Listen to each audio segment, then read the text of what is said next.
अस्सलाम वालेकुम व्यूअर्स, आज मैं आपको फ़िश पराठा बनाना बता रही हूँ और इसके लिए हमें जो चीज़ें चाहिए वो आप नोट कर लें। इसके लिए हमें फ्राई की हुई फ़िश चाहिए और ये मैंने फ़िश फ्राई करने का तरीका पहले आपको बता दिया है। फ़िश फ्राई करने के बाद इसके कांटे मैंने निकाल लिए हैं।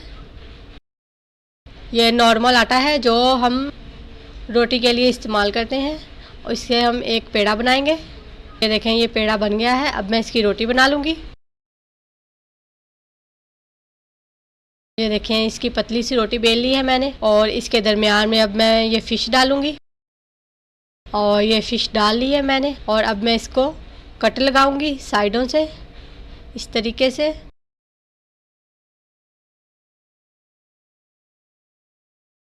ये सारे कट लग गए हैं। अब मैं इसको ओवरलैप कर दूँगी और ये देखें, ये पराठा हमारा फ़िश की शक्ल इख्तियार करता जा रहा है। और अब मछली की आँख बनाने के लिए मैं इसके ऊपर एक काली मिर्च लगा दूँगी इस तरह से।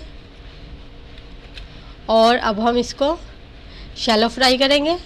आप चाहें तो डीप फ्राई कर लें, मैं शैलो फ्राई कर रही हूँ। और अब मैंने इसमें ये अपना फ़िश पराठा डाल दिया है। इसको पहले हम एक साइड से पकाएंगे और फिर दूसरी साइड से। और नाज़रीन, जिन्होंने हमारे चैनल को अभी तक सब्सक्राइब नहीं किया, प्लीज़ वो हमारे चैनल को सब्सक्राइब करें और साथ में बेल आइकन के बटन को भी ज़रूर दबाएं ताकि हमारी हर आने वाली नई वीडियो आपको मिले।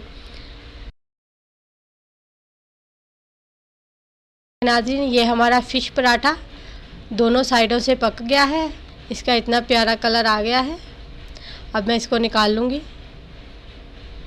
और ये देखें, ये हमारा फ़िश पराठा बिल्कुल तैयार है। और इसको आप रायते के साथ सर्व करें जो कि बहुत मज़ेदार लगता है। और ये अब मैं आपको रायता बनाना बता रही हूँ। इसमें हमें जो चीज़ें चाहिए वो आप देख लें। 2 अदद सब्ज़ मिर्च और ये तकरीबन 1 से 1.5 टेबल स्पून सब्ज़ धनिया है जिसको मैंने अच्छी तरह से साफ़ करके धो लिया है। आधा टीस्पून इसमें नमक जाएगा और ये काली मिर्चें हैं, ये भी तकरीबन आधा टीस्पून।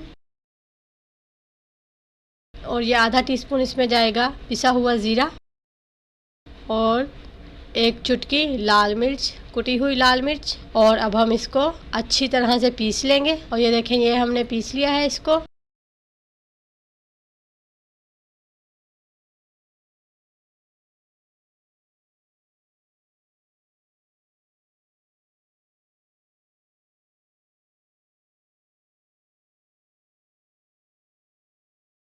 अब हमने इसमें दही शामिल कर दिया है और ये हमारा रायता भी बिल्कुल तैयार है। उम्मीद है आपको रेसिपी पसंद आएगी। अल्लाह हाफिज़।